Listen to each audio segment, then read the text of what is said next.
Salut à tous, c'est Nico, bienvenue dans le 230e épisode. Alors dans la dernière vidéo, je vous ai présenté l'extension Datoodoo pour Mozilla Firefox et qui fonctionne également pour Thunderbird et Sunbird. Et donc dans cette vidéo, je vais vous montrer comment est-ce qu'on peut créer une extension pour Firefox. J'ai créé une extension pour Google Chrome, pour Firefox et les autres outils de Mozilla, également pour Opera. Et j'ai trouvé vraiment de loin que créer une extension pour Mozilla c'était le plus difficile. En tout cas pour ce type d'extension que moi je souhaitais créer, c'est-à-dire un bouton qui quand on clique dessus va ouvrir une page web. Pour faire ce type là c'est vachement simple pour Chrome et pour Opera, et en revanche sur Firefox il va falloir vraiment rentrer dans les détails, essayer de comprendre le fonctionnement de chacun des fichiers, etc. C'est vraiment beaucoup plus compliqué. Donc dans cette vidéo je vais vous présenter comment est-ce que l'extension Datoodoo a été créée, quels sont les différents fichiers et à quoi ils servent, et je vais vous mettre à disposition les différents fichiers qui vous permettront à vous de vous développer votre propre extension de cette forme-là, c'est-à-dire changer l'icône, changer le nom, changer le menu quand on va faire un clic droit dessus. Donc là c'est coupé à cause de la vidéo. Voilà. Changer également la page qui va être affichée lorsqu'on va cliquer sur le bouton. Mais voilà, et pour tout autre type d'extension, faudra regarder plus la doc de Mozilla.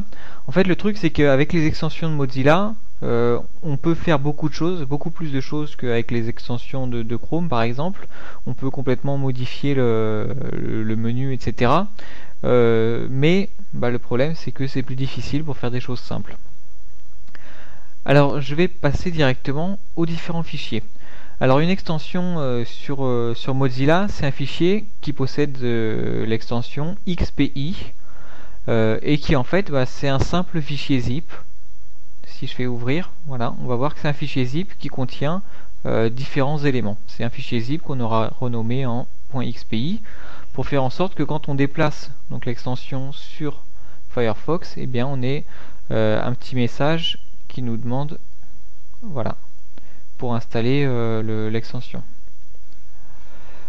Alors parmi donc ces différents fichiers, on a d'abord le install.rdf qui ressemble au manifest.json de Google Chrome, et c'est donc ici un fichier au format XML qui va nous permettre donc de définir le nom de l'extension, de donner sa définition, dire qui en est le créateur. Ici il faut donner un ID unique.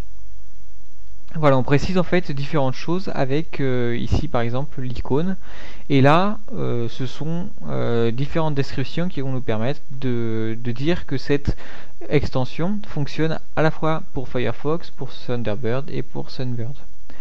Voilà, et donc que le reste se situe sur Content Datoodoo. Alors c'est ça en fait qui m'a posé plus de soucis lorsque j'ai créé l'extension, c'est cette gestion des répertoires, puisqu'on voit qu'on a Chrome Datoodoo et que ici le fichier était sur Content Datoodoo. En gros dans ce fichier Chrome.manifest, ça c'est un autre fichier de description, on va faire une petite redirection de répertoire.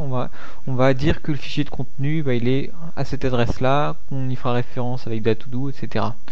Donc ça c'est la première chose qui est assez complexe. En gros maintenant une fois que vous avez ce fichier là, il vous suffira de laisser ça tel quel, de juste renommer votre répertoire, de renommer Datoodoo en votre nom si vous changez d'extension, et ici dans Content, moi j'ai un répertoire Datoodoo qui suffira de renommer.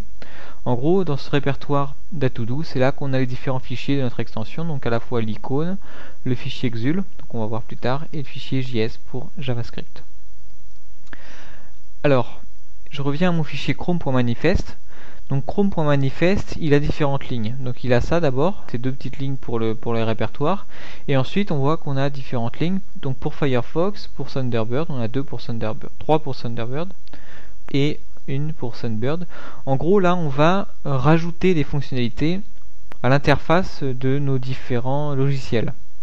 Donc ça on voit qu'on a Chrome browser content browser. Si je prends ici cette adresse et que je vais la mettre dans un nouvel onglet, et bien voilà ce qui apparaît. En fait, les logiciels de Mozilla sont créés à partir de ce qu'on appelle du XUL. Donc le XUL, c'est une technologie créée chez Mozilla qui nous permet de créer des interfaces avec un langage un peu comme du web, un peu comme du HTML. Donc là, on a l'interface de Firefox qui est dans un onglet de Firefox. Donc ça, parce que j'ai mis ici en barre d'adresse chrome et un composant de Firefox. Et en gros, dans notre fichier chrome.manifest, on va rajouter notre fichier content.datodo. Donc c'est mon fichier qui se trouve content.datodo. Ici, mon fichier XUL. Donc hop, je suis un peu perdu. Donc voilà, mon fichier datodo.xul. Et ce fichier là, donc ça c'est du XUL encore. Donc comme je vous l'ai dit, c'est un langage qui ressemble à du HTML. Et donc là, c'est là qu'on définit donc le fichier JavaScript à exécuter. Pop-up, donc c'est lorsque je vais faire un clic droit sur le bouton, c'est ce qu'on voyait tout à l'heure, accéder à Datodo, et quand je clique dessus, eh bien j'ouvre un nouvel onglet avec l'adresse app.datodo.com. Ensuite j'ai ce qu'on appelle un panel, donc un petit panneau, et quand je clique sur mon petit bouton, j'ai affiché un navigateur qui va accéder à l'adresse. Et ensuite donc là je rajoute différents boutons, donc pour Firefox, pour Thunderbird et pour Sunbird. Donc tout ça c'est du XUL, donc c'est le langage de Mozilla pour gérer les interfaces. Et dans mon chrome.manifest, je dis que je rajoute à l'interface de Firefox mon petit bouton, à l'interface de Thunderbird mon bouton, etc. Et ensuite donc j'ai la gestion des skins qui ne nous intéresse pas dans ce cas-là, et du style avec un fichier CSS. Donc je vais vous montrer ici le fichier CSS. Donc on remonte dans l'architecture, et donc pour le skin, donc j'ai mon fichier CSS qui me permet donc de définir l'apparence de l'icône, donc sur le bouton. Donc voilà, donc là je m'intéresse pas vraiment aux détails, on va pas construire ensemble une extension, ça prendrait trop de temps. Je vous dis simplement que construire comme ça, tel quel, une extension Firefox, c'est pas si simple que ça en a l'air. En tout cas, c'est pas aussi simple que pour Chrome et Opera. Et le mieux, si vous souhaitez simplement créer une extension Firefox qui ressemble à peu près à l'extension Datodo, c'est de reprendre une base, par exemple celle que je vais vous fournir dans les ressources, et de faire les modifications vous-même.